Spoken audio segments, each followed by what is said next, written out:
और अब खबरों में आगे बात करते हैं लखनऊ की, जहां पर लखनऊ से इस वक्त की बड़ी खबर सामने आ रही, जहां पर डिजिटल हाजिरी के फैसले को किया गया स्थगित। लगातार शिक्षक संघ यहां पर सरकार पर बना रहा था दबाव। ऐसे में जनप्रतिनिधियों ने भी सीएम को लिखे थे पत्र, जहां पर डिजिटल जो अटेंडेंस है उसको निरस्त करने की उठाई गई थी मांग।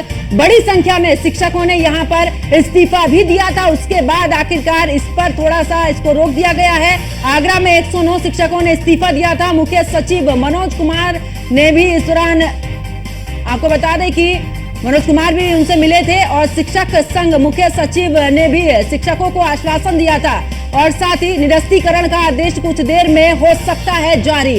तो बड़ी खबर आपको बता रहे, जहां पर आगरा में 109 शिक्षकों ने फिलहाल ये इस्तीफा दिया था और ऐसे में इस्तीफे को देखते हुए शिक्षकों को समझाने की भी कोशिश की गई थी।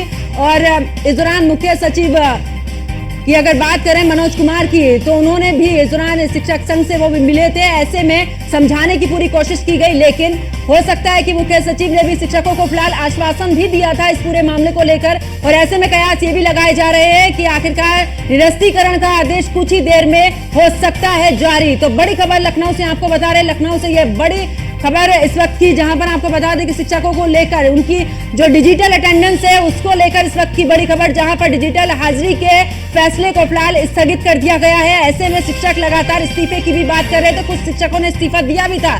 लगातार शिक्षक संघ सरकार पर दबाव भी बना रहा था और उसके बाद आखिरकार हो सकता है कि अब एक बड़ा भी फैसला आ सकता है। जनप्रतिनिधियों ने भी सीएम को इस दौरान पत्र भी लिखे थे और लगातार शिक्षकों की तरफ से देखा जा रहा था कि इस दौरान विरोध जताया जा रहा था। डिजिटल अटेंडेंस को निरस्त करने की मांग यहां पर उठाई जा रही थी और बड़ी संख्या में शिक्षकों ने इस्तीफा भी दिया।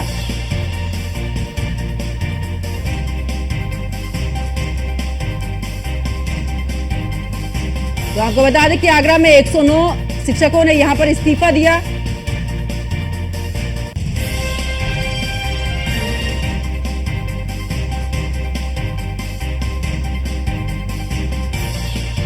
तो मुख्य सचिव ने शिक्षकों को यहां पर आश्वासन भी दिया और उसके बाद आपको बता दें कि ये भी कयास लगाए जा रहे हैं कि निरस्तीकरण का आदेश कुछ ही देर में हो सकता है जारी। तो लखनऊ से इस वक्त की बड़ी अपडेट आपको दे रहे हैं शिक्षकों से जुड़ी, जहां पर डिजिटल अटेंडेंस को लेकर लगातार शिक्षकों की तरफ से विरोध किया जा रहा था और डिजिटल अटेंडेंस के फैसले को स्थगित भी किया गया और लगातार शिक्षक संघ सरकार पर दबाव भी बना रहा था। तो जनप्रतिनिधियों ने भी सीएम को पत्र लिखे थे और उसके बाद आपको बता दें कि इस दौरान कई शिक्षकों ने इस्तीफा भी दिया। डिजिटल अटेंडेंस को निरस्त करने की मांग भी यहां पर उठाई गई थी और लगातार शिक्षकों की तरफ से भी इस्तीफा देने की बात कही जा रही। बड़ी संख्या में शिक्षकों ने फिलहाल इस्तीफा भी दिया था। उसके बाद आखिरकार अब इसको लेकर आपको बता दें कि आगरा में भी 109 शिक्षकों ने इस्तीफा दिया था, जिसके बाद लगातार समझाने की भी कोशिश की जा रही थी। जो अधिकारी थे वो भी पहुंचे थे, क्योंकि इससे पहले भी मुख्यमंत्री योगी आदित्यनाथ ने भी निर्देश दिए थे कि समझाने की कोशिश कीजिए, लेकिन बावजूद उसके शिक्षक समझने को तैयार नहीं थे। अब आखिरकार ऐसे में मुख्य सचिव मनोज कुमार ने भी यहाँ पर आश्वासन भी दिया था, लेकिन ऐसे में ये भी कयास लगाए जा रहे हैं कि जल्द ही आपसे थोड़ी देर के बाद हो सकता है कि निरस्तीकरण का आदेश जो है वो कुछ ही देर में जारी हो सकता है। तो लखनऊ से शिक्षकों से जुड़ी बड़ी अपडेट हम आपको दे रहे हैं, जहां पर इस वक्त की बड़ी खबर आपको बता रहे हैं कि आखिरकार जो शिक्षकों के लिए डिजिटल अटेंडेंस का मामला था उसको लेकर उस फैसले को स्थगित किया गया। और इसी पर हमारे साथ में कुछ जुड़े हुए हैं मेहमान, उनका परिचय आपसे करा देते हैं, जहां पर ब्रजेश दीक्षित है यूपी पीसीएस, और साथ ही आपको बता दें कि विनय कुमार सिंह भी हमारे साथ में हैं और इसी के साथ आपको बता दें कि राकेश जी भी हमारे साथ में जुड़े हुए हैं। और आप सभी का स्वागत है न्यूज़ वन इंडिया पर। शिक्षक है हमारे साथ में। सबसे पहले तो आप ही के पास में आते हुए राकेश, आखिरकार क्योंकि शिक्षक बहुत लंबे समय से इसका विरोध कर रहे थे कि अटेंडेंस जो है हमें समय नहीं मिल पाता है और भी बहुत सारे काम होते हैं, ऐसे में जो फैसला है उसको भी स्थगित करने की बात। जी मैम, पहले तो मैं सरकार का, शासन प्रशासन का बहुत बहुत धन्यवाद कहना चाहूंगा कि आज लंबे अंतराल से हम लोगों की मांग थी, डिजिटल अटेंडेंस के खिलाफ हम लोग विरोध प्रदर्शन कर रहे थे और आखिरकार शासन ने ये हमारी मांगे मांगी और इसको 2 महीने के लिए स्थगित किया है। लेकिन ये आप ये समझिए कि ये शिक्षकों की जो मांगे हैं ये जायज थी। ये हम लोग कहीं भी नाजायज मांग के साथ सड़क पे नहीं थे। हम लोग हर जगह से अपना विरोध दिखा रहे थे, चाहे वो सोशल मीडिया और ट्विटर हो और बीआरसी हो, बीएसए हो, मुख्यालय हो, हर जगह हमने अपनी जो है उपस्थिति दर्ज कराई। और ये हमारी मांग जायज थी। हमारी जो व्यवहारिक जो हमारा विरोध है ऑनलाइन अटेंडेंस के खिलाफ, वो हमारा उसके खिलाफ नहीं है, उससे जुड़ी जो व्यवहारिक समस्याएं हैं उसके खिलाफ था, उस सिस्टम के खिलाफ था कि भाई अगर हमसे ऑनलाइन अटेंडेंस आपको लेना है, डिजिटल अटेंडेंस लेना है, तो पहले व्यवस्था को तो सुधारो। व्यवस्था को जो एक प्रॉपर चैनल है उसके तहत हमें लाओ। अगर आपने पूरे एक साथ 7 लाख शिक्षकों को ये जबरदस्ती थोप दिया कि आप ऑनलाइन अटेंडेंस दो, और आपको ये पता है कि ज्यादातर क्या मोस्टली स्कूल ग्रामीण क्षेत्रों में, ऐसे स्कूल जहाँ पे सही से नेटवर्क नहीं आते हैं, रास्ते इतने खराब हैं, महिला और टीचर्स हो या मेल टीचर्स हो, जो भी हैं वो जा रहे हैं अपने बाइक से, वैन से, तो कभी बारिश का प्रकोप, कभी बाढ़ का प्रकोप, कभी कोहरा ज्यादा है, कभी एक्सीडेंट हो जाता है। तो ये सारी चीजें व्यवहारिक रूप से पहले सुविधाओं को मजबूत करते, उसको एक पायलट प्रोजेक्ट के रूप में जो है सरकार इसको लागू करती। पहले शहर क्षेत्रों के जो बीएसए ऑफिस है, बीआरसी है, जो शहरों में पहले ऑफिस हैं, उनको पहले एक पायलट प्रोजेक्ट के तहत पे 2-3 महीने के लागू करते, या कुछ ऐसे जिले जहां पे इन्हें लगता है कि हाँ ये चल सकता है वहां लागू करते। अगर ये वहां सफल हो जाता तो शायद हम लोग भी इसको फेस कर लेते, हमें भी कोई दिक्कत नहीं है। लेकिन अचानक से एक 7 लाख शिक्षकों के ऊपर ये जबरदस्ती थोपना कि नहीं देना है तो देना है, तो शायद इस चीज के सिस्टम के खिलाफ हम लोग थे। अब जैसे आज ही की घटना मैं आपको बता रहा हूँ, सुल्तानपुर में क्या हुआ कि एक शिक्षक की अचानक से तबीयत खराब हुई और उसको हॉस्पिटल ले जाने की नौबत हुई। अगर आप सपोज करिए यहाँ पे ऑनलाइन डिजिटल अटेंडेंस की बात होती तो शायद वो शिक्षक हॉस्पिटल नहीं पहुंच पाता, वो पहुंचने की छोड़िए उनका स्टाफ वहां से उन्हें नहीं ले जा पाता, क्योंकि सब लोग उसके अधीन होते कि भाई डिजिटल अटेंडेंस हम गए तो हमारी सैलरी कट जाएगी। लेकिन आज ये डिजिटल अटेंडेंस नहीं था, तो हमारे जितने जो अधिकारी थे बीएसए या बीओ सर ने, तो उन्होंने कहा कि आप इन्हें हॉस्पिटल तुरंत ले जाइए, इनको उपचार दीजिए, और शायद उनकी जान बची। उन्हें हार्ट अटैक की ऐसी कोई सूचना आई थी कि सुल्तानपुर में एक शिक्षक के साथ हुआ है। तो ये कहीं ना कहीं ऐसी व्यवहारिक समस्याएं थी। हमारा जो विरोध था व्यवस्था के खिलाफ था, हमारा डिजिटल अटेंडेंस के खिलाफ बिल्कुल भी विरोध नहीं था। ठीक है, तो राकेश जी और ब्रजेश दीक्षित जी, आखिरकार पहले व्यवस्थाएं सुधारनी चाहिए थी। हाँ बिल्कुल, वापस लौटूंगे।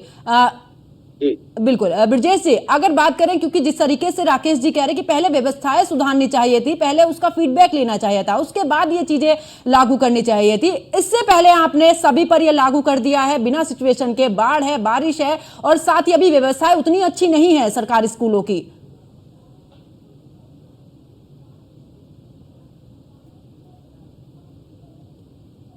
ब्रजेश जी, आवाज मिल पा रही है? जी जी जी, जी। वास्तव में बात सही है, सरकार ने बिना सोचे समझे इस व्यवस्था को लागू किया है। देखिए, लोकतंत्र में जब तक आप प्रभावित वर्ग है, चाहे वो शिक्षक हो, कर्मचारी हो, जनता हो, जब भी कोई पॉलिसी सरकार बनाती है, चाहे वो सर्वेक्षण के माध्यम से, चाहे वार्ता के माध्यम से या गोष्ठी के माध्यम से, ये इनको शिक्षकों के बीच में जाना चाहिए था। हमारे जो संगठन के प्रतिनिधि हैं उनसे पूछना चाहिए था। पहले भी सरकारें ऐसा नहीं है पॉलिसी बनाती रही है, लेकिन वास्तविकता यह है कि सरकार में संगठनों के साथ लगातार निरंतर किसी भी बात को सुना नहीं जा रहा है।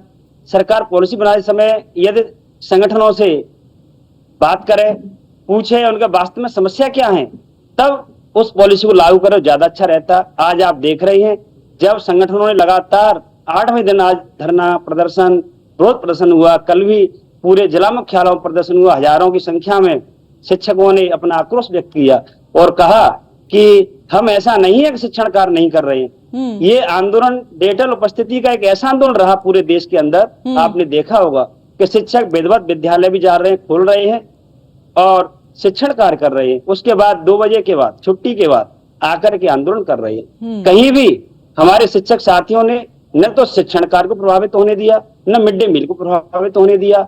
हमारी एक ही मांग थी कि सरकार हमारी बात को सुने, लेकिन अधिकारियों को भी हमारी बात सुननी चाहिए थी।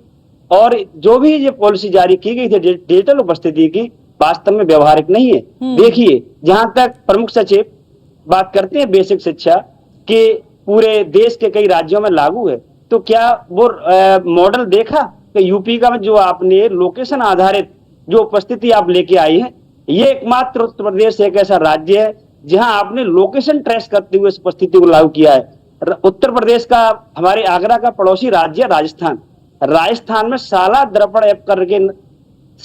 ऐप के माध्यम से ऑनलाइन उपस्थिति दी जाती है। हम ऑनलाइन उपस्थिति देने के लिए तैयार हैं, लेकिन वो मॉडल क्या है, उत्तर प्रदेश का मॉडल और राजस्थान के मॉडल में जमीन आसमान का अंतर है। वहां प्रधानाध्यापक सभी शिक्षकों की उपस्थिति शाला दर्पण ऐप के माध्यम से ऑनलाइन देते हैं।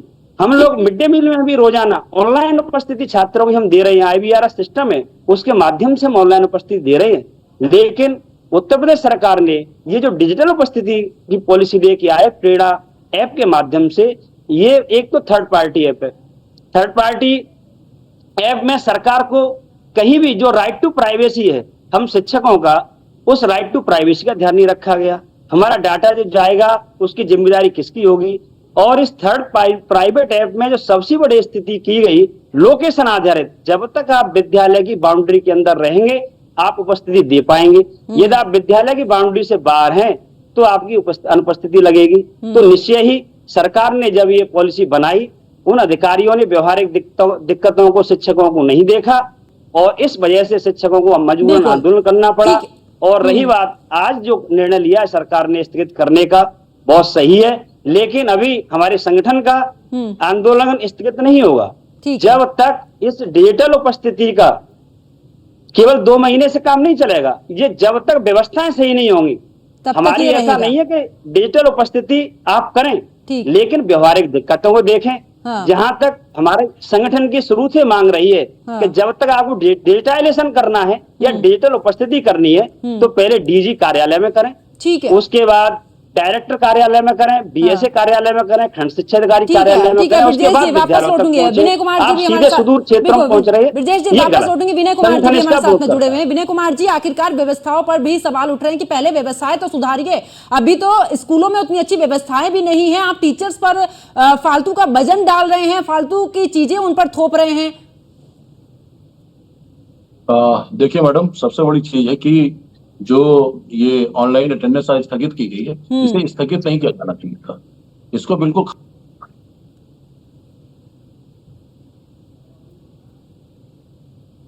और रजिस्टर के बारे में आप हमसे मेंटेन कराते हैं तो करने तैयार, हर काम करने तैयार है। 30 एक्स्ट्रा काम कर रहे हैं पढ़ाने के अलावा हम शिक्षक लोग, मगर ज्यादा दबाव। आप खुद सोचिए कि इतना ही ऑनलाइन अटेंडेंस पर इतना ही ज्यादा जोर क्यों दिया जा रहा है? इसका तो कोई कारण होगा।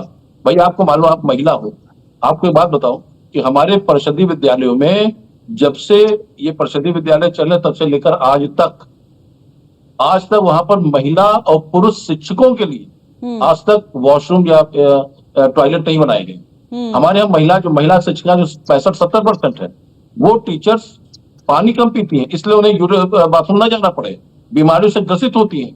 क्या इसके ऊपर सरकार का ध्यान नहीं था? मैंने इसके बारे में DG महोदया को प्रधान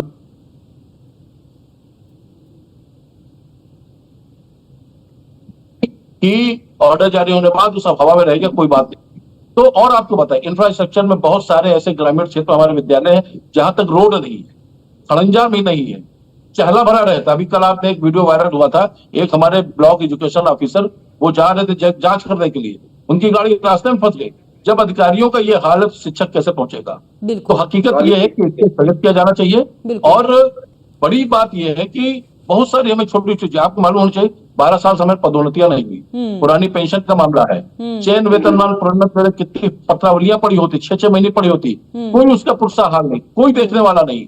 इसके अलावा जो हमारे टीचर्स जो परेशान रहते हैं, हकीकत आप मानिए कि बच्चों के लिए लैट्रिन बाथरूम है, हैंडीकैप के लिए है, मगर हमारे शिक्षकों के लिए लैट्रिन बाथरूम नहीं बना। बिल्कुल, यानी कि मूलभूत सुविधाएं तो है नहीं, लेकिन ऐसे में आप डिजिटलीकरण की बात करते हैं, बिल्कुल ऐसे सवाल खड़े होते हैं। बहुत बहुत शुक्रिया हमारे साथ में जुड़ने के लिए और अपना पक्ष रखने के लिए। देखिए, जिस तरीके से सरकार ने इस दौरान डिजिटल अटेंडेंस की बात कही थी और तमाम बातों का जिक्र भी किया था कि आखिरकार कितने समय में ये अटेंडेंस लगानी होगी, उसको लेकर लगातार विरोध भी हो रहा था। और ऐसे में अब 2 महीने के लिए स्थगित करने की बात भी सामने आई है।